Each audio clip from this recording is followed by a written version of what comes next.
What's up, guys? This is Brandy, the Executive Creative Director of Ashkan Media, here to bring you some advice for restaurant owners or food bloggers, anybody who might need a little bit of help selling and marketing their food.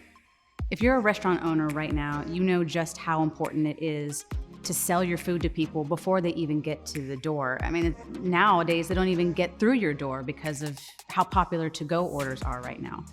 Getting more to-go orders could be decided by how your food looks on your website.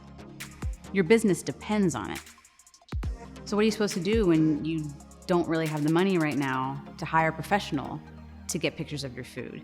Well, there's a lot of very little things that you can do, whether you're using a camera on your own or even a phone, to make sure that you're getting some really enticing and nice looking imagery for your website or for your social media. First rule of photography: light is king. You want to make sure that you're using natural light if at all possible. Best from a window, even if you can. And shadows and highlights of bright sun can be very interesting. It can make an image look dramatic, but you don't want it to be too distracting, or else people will be looking at this, light shape that you have rather than the actual food that you want to show off to people. So an evenly lit space is really the best way to do that.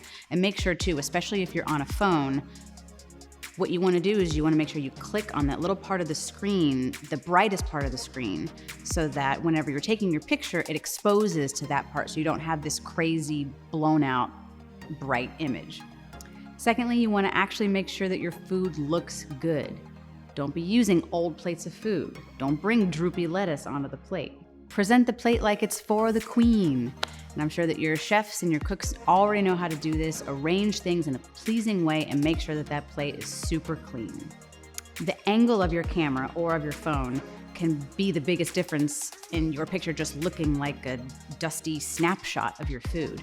You want it to look like a proper image of your food. So don't be really, really wide. The wider you are with your phone, the more background distractions you can see, the more you can see somebody's foot from a chair 5 feet away. You can see maybe some plants that don't have anything to do with what you're trying to show. So getting close. The composition is really important here. You can either get close enough to have the whole plate in the picture, or get really, really close. Get so close that you can highlight one of those ingredients that you have to show off in your food. And last, don't be afraid to experiment. People want to see food that's juicy and decadent and fresh and exciting. So if you have a steak, put a little extra brush of oil on the top. If you have fruit, spray a little bit of water to help make it look like it just came, fresh cut and it's nice and juicy. And here's a funny trick on how to get a drink to look super refreshing.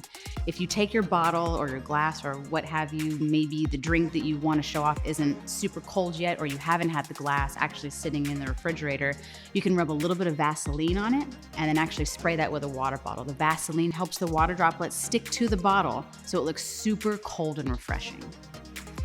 Thanks so much for watching. You can go to our blog at ashkanmedia.com for more tips and advice on creative media and development. Or if you're looking for a professional, you can always contact us for help. Stay safe and see you next time.